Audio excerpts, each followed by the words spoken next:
চেষ্টা করছে। আমরা বলতে চাই আপনারা সংস্কার করুন, আমরা সহযোগিতা করব।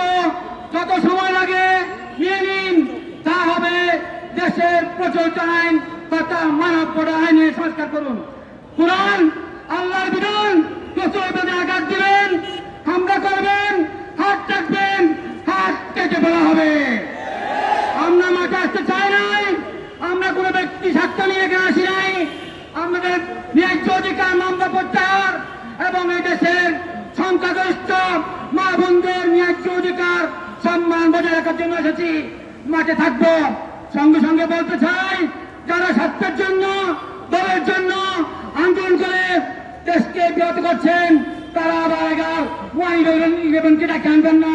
অতএব আলোচনার মাধ্যমে সংস্কার শেষ করে দ্রুত নির্বাচন থেকে যান, দেশকে শান্তি সৃষ্টি করবেন না।